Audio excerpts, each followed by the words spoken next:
नमस्कार, मैं हूं आपके साथ गौरव राजवेंद्र। बुलेटिन की शुरुआत करते हैं। कांकेर लोकसभा से सांसद भोजराज नाग इन दिनों अपने संसदीय क्षेत्र में जनसंपर्क कर रहे हैं। सांसद भोजराज नाग दुर्ग कोंदल ब्लॉक में लगातार यहां पर देव दशहरा कार्यक्रम में आने का सौभाग्य प्राप्त हुआ है और इसके लिए आभार व्यक्त कर देव दशहरा की बधाई देता हूं।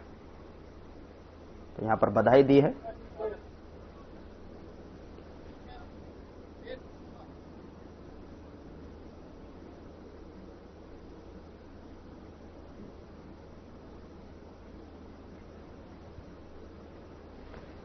गांव में हमारे नरेटी भाई लोगों का देव दशहरा के कार्यक्रम में हम सबको आने का सौभाग्य प्राप्त हुआ। इसके लिए मैं देव दशहरा के लिए सभी नरेटी परिवार और यहाँ पे उपस्थित सभी लोगों को मैं बहुत बहुत बधाई देता हूँ, शुभकामनाएं देता हूँ। हमारे भाई है, समाज के व्यक्ति है, वो आदिवासी के आरक्षण के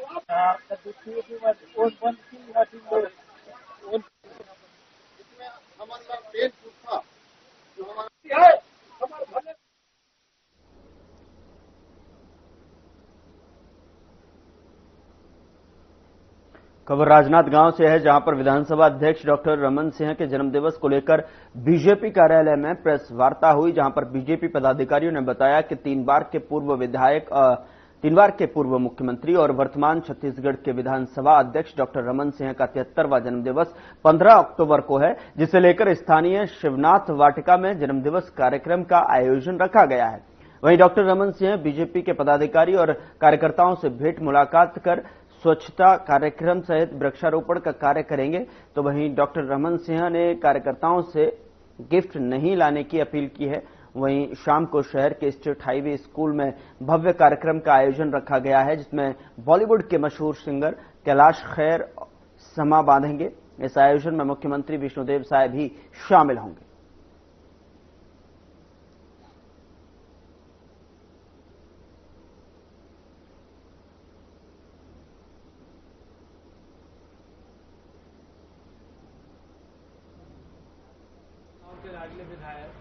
देखिए, 15 अक्टूबर वो खास तिथि है जिसमें ऐसे व्यक्तित्व का जन्म हुआ जो कि बहुत बिरले होते हैं, जिन्होंने छत्तीसगढ़ की राजनीति में 3 बार मुख्यमंत्री रहने का गौरव हासिल किया। सबसे पहला खाद्य सुरक्षा गारंटी कानून बनाने वाला राज्य छत्तीसगढ़ बना, जिसका कानून डॉक्टर रमन सिंह ने बनाया, और उस कानून को बनाने के बाद में वो चावुर वाले बाबा के नाम से पूरे देश में विख्यात हुए। और वर्तमान में राजनांदगांव के लाडले विधायक विधानसभा के अध्यक्ष पद पर आसीन होने वाले, और एक गौरव और जुड़ने जा रहा है छत्तीसगढ़ के इतिहास में। डॉक्टर रमन सिंह जी जब विधानसभा के अध्यक्ष बने, तभी विधानसभा की नई बिल्डिंग का लोकार्पण भी 1 नवंबर को नरेंद्र मोदी जी के हाथों होने जा रहा है। तो ऐसे छत्तीसगढ़ के लाडले विधानसभा के अध्यक्ष और राजनांदगांव के लाडले विधायक का जन्मदिन राजनांदगांव में बड़े जोर शोर से मनाने का आयोजन किया जा रहा है, जिसमें शिवनाथ वाटिका में 4 बजे से 6 बजे के बीच में भारतीय जनता पार्टी के बूथ स्तर से लेकर के, हमारे मंडल स्तर से लेकर के, जिला स्तर से लेकर के मानपुर, मोहला, खैरागढ़, कवर्धा जो लोकसभा का हमारा जिला है, और राजनांदगांव जिला, ये संयुक्त रूप से चारों जिले के कार्यकर्ता उपस्थित होंगे। लगभग 5000 के कार्यकर्ताओं की उपस्थिति में वो कार्यकर्ता अपने विधायक को, अपने नेता को जन्मदिन की बधाई देंगे। और उसके पश्चात हमारा स्पीकर हाउस में जो राजनांदगांव के वरिष्ठ व्यापारी हैं, उद्योगपति हैं, जितने और भी जनता है, उनसे मुलाकात का, उनसे बधाई का समय आरक्षित किया गया है। उनसे बधाई लेने के पश्चात छत्तीसगढ़ के लोकप्रिय मुख्यमंत्री विष्णुदेव साय जी का आगमन 7:30-8 बजे के आसपास स्पीकर हाउस में होगा। तमाम मंत्रियों का आगमन होगा, तमाम विधायकों का आगमन होगा, निगम मंडल के अध्यक्ष उपाध्यक्ष का आगमन होगा, और छत्तीसगढ़ भारतीय जनता पार्टी के प्रदेश के अध्यक्ष और संगठन के सभी प्रमुख पदाधिकारियों का आगमन स्पीकर हाउस में होगा। वो अपना शुभकामनाएं संदेश डॉक्टर रमन सिंह जी को अर्पित करेंगे। और उसके पश्चात जो राजनांदगांव में स्टेट हाई स्कूल में आयोजन हो रहा है डॉक्टर रमन सिंह जी के जन्म दिवस के उपलक्ष्य में, जिला भारतीय जनता पार्टी एवं युवा वेलफेयर फाउंडेशन के संयुक्त तत्वाधान में कैलाश खेर जी के संगीतमय प्रस्तुति जो राजनांदगांव की जनता को मिलने वाली है, वो एक यादगार पल होगा। और फिर से डॉक्टर रमन सिंह जी का जन्मदिन राजनांदगांव ही नहीं संपूर्ण छत्तीसगढ़ के नक्शे पर एक इतिहास रचने जा रहा है। मैं सभी जनता से अपील करना चाहूंगा कि उस गौरवशाली क्षण में अपनी उपस्थिति जरूर प्रदान करें, अपने लाडले विधायक को अपना शुभकामनाएं संदेश अर्पित करें और अपने लाडले विधायक को आशीर्वाद भी प्रदान करें। बहुत बहुत धन्यवाद। सबसे बड़ा कार्यक्रम आयोजन है, पार्किंग की क्या व्यवस्था होगी क्योंकि चारों तरफ से लोग आएंगे मौसम देखते हुए? आज आप लोगों के माध्यम से ये पार्किंग का जो प्लान बनाया गया है वो आप लोगों को हम सौंप देंगे। लगभग 7 जगह पार्किंग की व्यवस्था की गई है और मुझे ऐसा लगता है कि 7 जगह पार्किंग की व्यवस्था पर्याप्त है और उसमें संपूर्ण पार्किंग हो जाएगी और राजनांदगांव की ऐसे भी जनता जो है वो मदद करके चलती है तो सब कुछ हो जाएगा। धन्यवाद।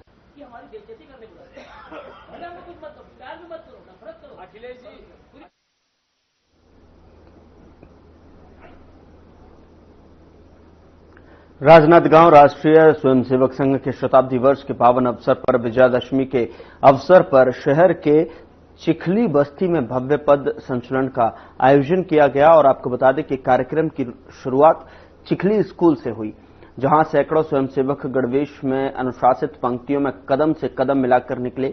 यह पद संचलन शहर के विभिन्न वार्डों से होकर गुजरा। तो वहीं आपको बता दें कि जहां स्थानीय नागरिकों ने पुष्प वर्षा कर स्वागत किया, पूरे रास्ते राष्ट्रभक्ति के गीतों और जो है जयघोष वाक्यों से माहौल गूंजता रहा।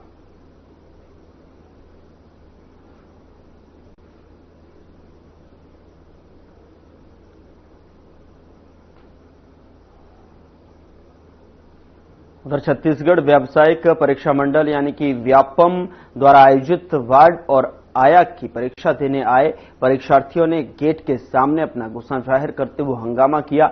मामला दिग्विजय महाविद्यालय और कमला कॉलेज परीक्षा केंद्र का है, जहां पर परीक्षा देने आए परीक्षार्थियों ने जमकर विरोध प्रदर्शन किया। बता दें कि परीक्षार्थियों का आरोप है कि वे सुबह 10:30 बजे जो है पहले ही केंद्र पर पहुंच गए थे, लेकिन कॉलेज प्रशासन ने गेट बंद कर दिया और उन्हें अंदर प्रवेश नहीं दिया गया, क्योंकि व्यापम द्वारा जारी निर्देशित मापदंडों के आधार पर परीक्षार्थियों द्वारा नियम का पालन नहीं किया गया। इस दौरान कई परीक्षार्थी रोते बिलखते दिखे। उनका कहना था कि समय पर आने के बावजूद भी बाहर गेट के बंद कर दिया गया और साथ ही जो कि अनुचित कहने के साथ ही छात्रों ने मांग की कि या तो परीक्षा रद्द की जाए या फिर उन्हें परीक्षा हॉल में बैठने का एक और मौका दिया जाए। इधर कॉलेज प्रबंधन की ओर से अब तक कोई आधिकारिक बयान सामने नहीं आया।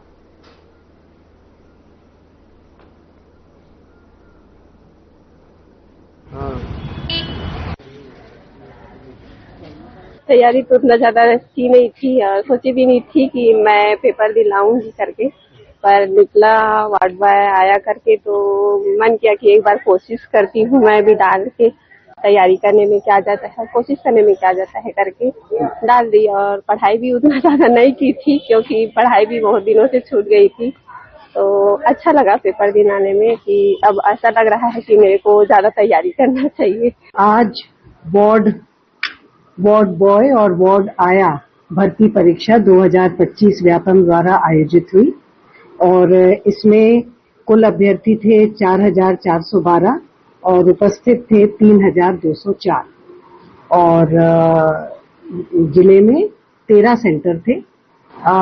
पद का तो मुझे अंदाजा नहीं है, बाकी ये मेल और फीमेल वार्ड बॉय और आया की परीक्षा थी जिसमें फीमेल एप्लीकेशंस ज्यादा थी। देना है क्या बात है?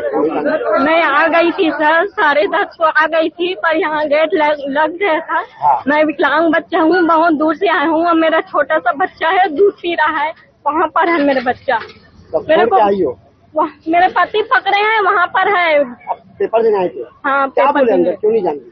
बोले लेट हो गए ऐसे करके बोल रहे हैं। सर मैं 4:30 बजे यहाँ पर आई तो गेट बंद कर दिया कि टाइम हो गया करके। 10:30 बजे आ चुकी थी मैं यहाँ पर और बंद कर दिया कि मतलब टाइम हो गया है, अब गेट नहीं खुलेगा करके। जाने नहीं देंगे सर, टाइम हो गया है करके जाने नहीं दिए। कोई बात सुनने के लिए तैयार नहीं हुआ था। मैं ड्रेस भी ठीक ठाक पहनी हूँ और मेरा मतलब ID कार्ड भी साथ में लाई हूँ, प्रवेश पत्र भी लाई हूँ, फिर भी जाने नहीं दे रहे। पेपर देने आए हैं सर, यहाँ 10:30 बजे से उपस्थित हो गए हैं और मेरे साथ ये बहुत सारे लोग भी थे। यहाँ पे प्रिंसिपल 10:30 बजे से गेट बंद कर दिया और किसी को जाने नहीं दे रहे। वो तो सुनने के लिए तैयार ही नहीं थे सर। प्रिंसिपल आए थे लेकिन सुनने के लिए तैयार ही नहीं हुए, किसी की बात नहीं सुने। हम चाह रहे हैं सर, हम उतने दूर से आए हैं पेपर दिलाने, पेपर रद्द होना चाहिए। ताकि हमको मौका मिला जा सके। उसने नहीं दी, मैं घुसी थी, उसके बाद मुझे बाहर निकाला गया। और एक लड़की के लिए आईडी एंट्री के लिए 15 मिनट जब रुका गया तो मेरे कपड़े के लिए 10 मिनट क्यों नहीं रुका गया? डार्क कपड़ा पहने हैं। मैं मेरा घर शांति नगर में है, वहाँ से मैं कपड़ा मंगा रही थी। उसके बाद इन लोग घुसने नहीं दी, घुसे हैं, उसके बाद निकलो निकलो करके ऐसा धक्का करके निकाल रहे हैं। ऐसा कौन करता है सर? एक तो हमको पेपर दिलाने दिया जाए, एक तो पेपर रद्द हो और दूसरे दिन रहे पेपर। कॉलेज प्रबंधक या फिर कॉलेज के जितने भी इन लोग इंचार्ज हुए हैं, उन लोग कोई बात ही नहीं सुनना चाह रहे हैं, बस निकाल दिए। उसके बाद कोई बात ही नहीं सुन रहा है। 10-25 में हम आके यहाँ खड़े हो गए, उससे दूर से आए हैं खैरागढ़ से। उसके बाद हमको घुसने नहीं दिया जा रहा है। सर मैं क्या बोलते हैं, जूता पहना हुआ था, क्या बोलते जूता अलाउ नहीं था। तो दोस्त के बाजू में ये वो दुकान है, वहाँ पे मैं बोला चप्पल दे करके। मैं तो नंगा पैर भी जाने के अलाउ करता, बोले नहीं जाने दिए करके। तो मैं चप्पल पैर गया, जब तक 10:33 हुआ था तो अंदर अलाउ नहीं करे।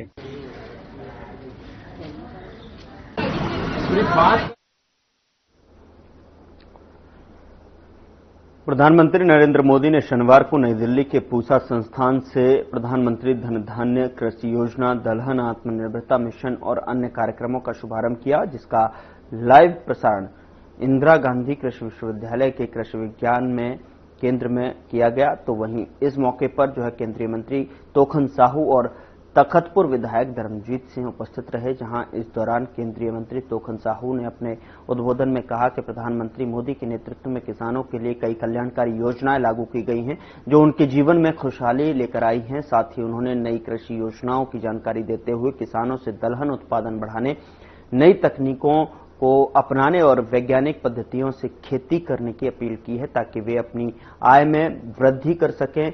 बता दें कि इस अवसर पर जिले के सैकड़ों किसानों ने प्रधानमंत्री के उद्बोधन को वर्चुअली सुना।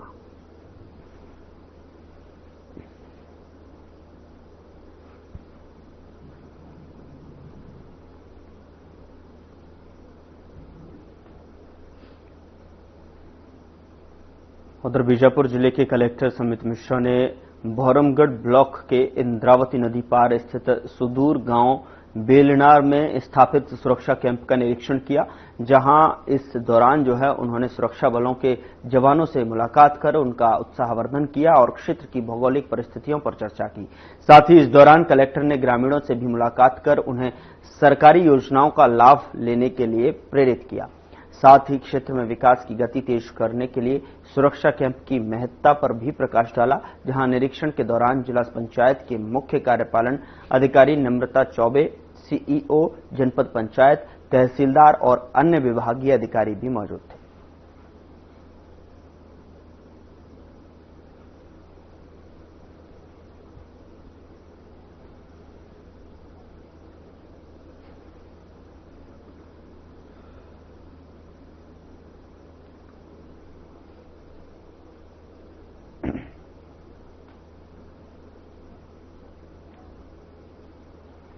यहां रुकते हैं एक छोटे से ब्रेक के लिए। ब्रेक के उस पार जो है खबरों का सिलसिला लगातार जारी है।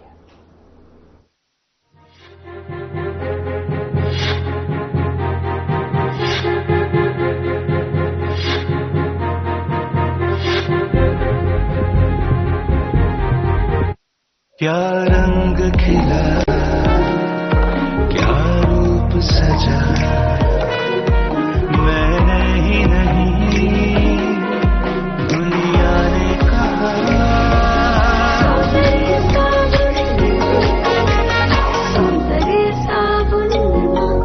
क्या आप दुबले पतले कमजोर हैं, आपकी सेहत नहीं बनती, भूख कम लगती है, वजन नहीं बढ़ता?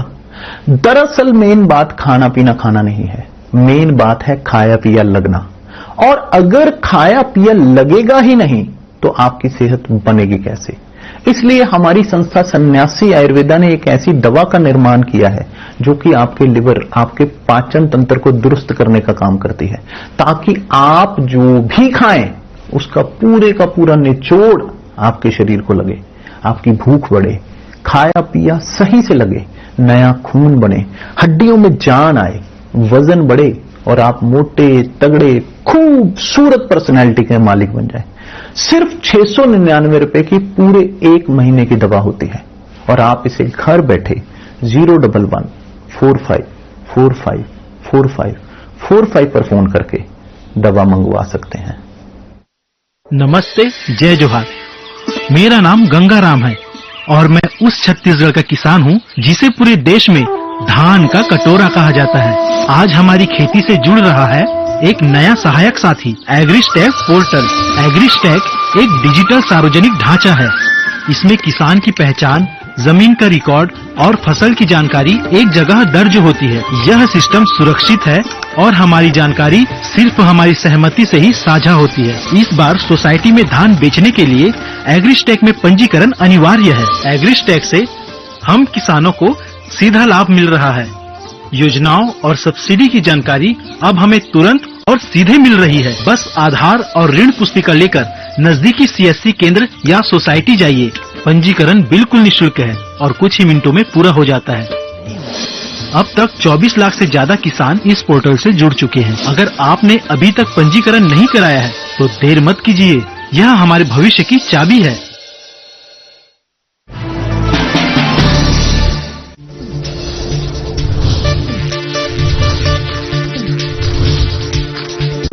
साधना इंस्टीट्यूट के छात्र हर साल नए नए जगहों पर, नए नए संस्थानों पर काम करने के लिए जाते हैं। उन्हें प्लेसमेंट मिलता है और साथ ही साथ वो संस्थानों का और साधना इंस्टीट्यूट का नाम भी रोशन करते हैं। तो अगर आप इलेक्ट्रॉनिक मीडिया, मास कम्युनिकेशन में अपना करियर बनाना चाहते हैं तो साधना इंस्टीट्यूट आपके लिए एक सबसे बढ़िया विकल्प है।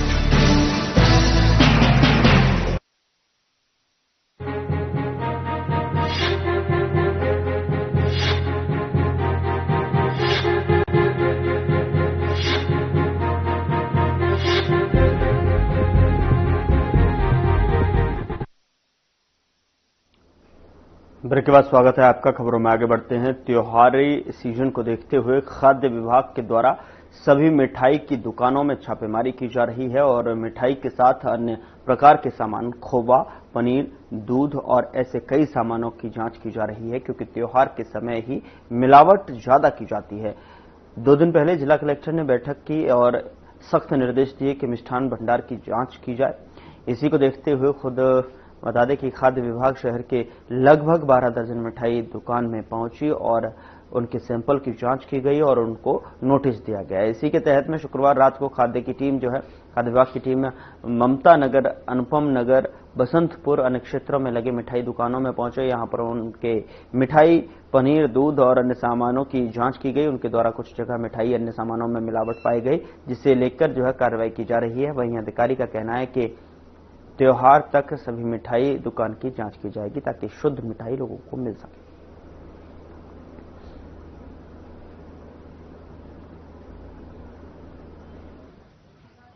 कल शाम से हमारी मोबाइल फूड सेफ्टी की जो मोबाइल लैब है वो एक्टिव रही और आउटर जो है राजनांदगांव के क्षेत्र में ममता नगर हो गया, उनसे जो कनेक्टेड एरिया है वहां पर उन्होंने ऑन द स्पॉट जो है खाद्य सामग्रियों की जांच की है और लगभग मोबाइल फूड टेस्टिंग लैब के द्वारा जो है बेसिकली एक अवेयरनेस का भी काम किया जा रहा था और खाद्य सामग्रियों की प्राइमरी स्तर की गुणवत्ता कैसी है इसकी भी जांच की जा रही थी। लगभग 12 से 15 जो है वहाँ पे हमने फर्म्स का जो है विजिट किया था मोबाइल लैब के द्वारा हमारी टीम ने, जिसमें लगभग 60 जो है नमूने जांच किए गए। 54 जो है इसके मानक पाए गए थे, 3 अमानक पाए गए, 2 मिथ्या छाप थे, पैकेजिंग लेबलिंग का डिफेक्ट था और एक असुरक्षित था जिन्हें जागरूकता बस डिस्कार्ड किया गया और जो एक्स्ट्रा क्वांटिटी में जो कलर्स थे उस पर डाले गए थे उसकी पुनरावृत्ति न हो ये समझाइश दी गई है। तो इस तरीके से ये कार्रवाई एमएफटीएल के द्वारा एक अवेयरनेस का काम विभाग की तरफ से किया गया है। साथ ही विधिक कार्रवाई करते हुए हलवाई लाइन से जो है 2 मिठाई और खोआ के नमूने जो है अग्रिम कार्रवाई के लिए जांच के लिए जब्त किए गए। त्योहार के लिए जो है विभाग जो है अलर्ट मोड पे काम कर रहा है शासन से और हमारे उच्च स्तरीय कार्यालय से भी दिनांक और अलग अलग कमोडिटी वाइज जो है ये वो दिए गए हैं कि अलग अलग दिनों में किस तरीके की सामग्रियों जो है जांच के लिए दी जाएंगी। आटा, मैदा, बेसन, ड्राई फ्रूट से लेकर के दूध, दही, पनीर इत्यादि जितने भी हैं सबका एक कार्य योजना के अनुरूप जो है तैयारी की गई है।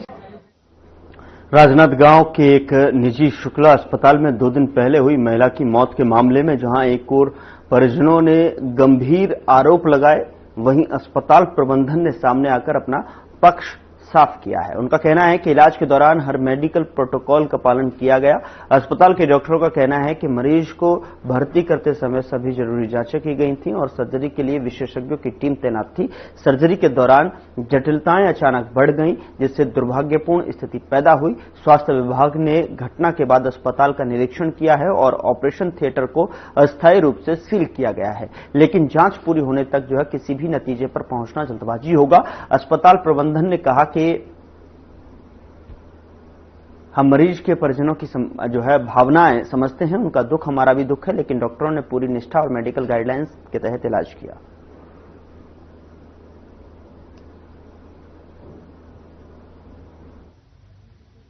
शिकायत प्राप्त होने पे हमारी पूरी टीम तत्पर रहती है। जहां भी शिकायत मिलती है हमारी टीम जाके जांच करती है। हम लोगों ने शिकायत मिलने पर तुरंत जांच समिति बनाई हुई है और कल जाकर जांच भी किए हैं। कुछ अनियमितता पाए जाने के कारण अभी आगामी जांच पूर्ण होने तक उसका ऑपरेशन थिएटर को अभी प्रिजर्व कर सुरक्षित रखते हुए सील किया गया। हमारे पास एक महिला द्रौपदी साहू जो अपने अनियमित माहवारी और पीरियड्स के दौरान अत्यधिक ब्लीडिंग की कंप्लेंट से आई थी। सोनोग्राफी की रिपोर्ट उसके पास पहले से थी, जिसमें कि उसको बच्चेदानी में गठान पाया गया था। तो हमने उसका ऑपरेशन प्लान किया और बच्चेदानी का ऑपरेशन होने के बाद वो सब कुछ सुनिश्चित करने के बाद कि मरीज की हालत स्थिर थी, हम लोगों ने उसको घर भेजा और 5 दिन के बाद में हम लोगों ने उसको डिस्चार्ज किया। पेशेंट एकदम अच्छी होकर यहाँ से गई थी। उस दौरान उसको 5 दिन के भीतर कोई भी समस्या नहीं थी। ये सुनिश्चित करने के बाद ही हमने उसे घर भेजा था और घर में रहने के बाद 5 दिन के बाद में वो टांका खुलवाने के लिए आई। तो जो टांके जहाँ पे लगे थे वहां से कुछ पानी का रिसाव था, तो हमने सोनोग्राफी के लिए भेजा। सोनोग्राफी में उसको कुछ भी फाइंडिंग नहीं मिली, लेकिन उसने पेट दर्द की शिकायत की और यूनिमार्क से कुछ अबनॉर्मल डिस्चार्ज उसको आ रहा था, जिसकी जांच करने के लिए हमने सीटी स्कैन का निर्णय लिया और सर्जन से भी उसकी जांच करवाई।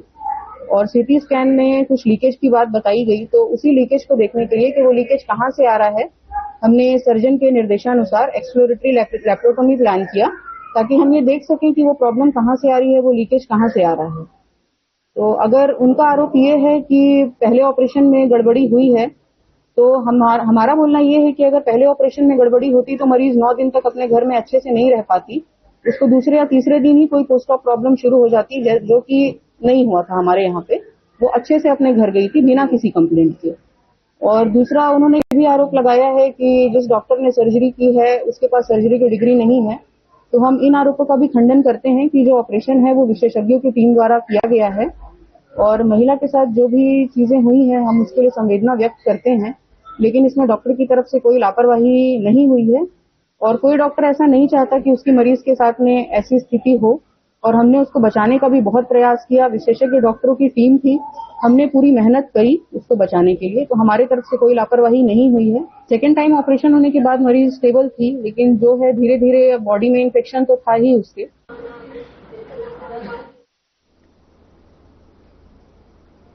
फिलहाल बुलेटिन में इतना ही। नमस्कार।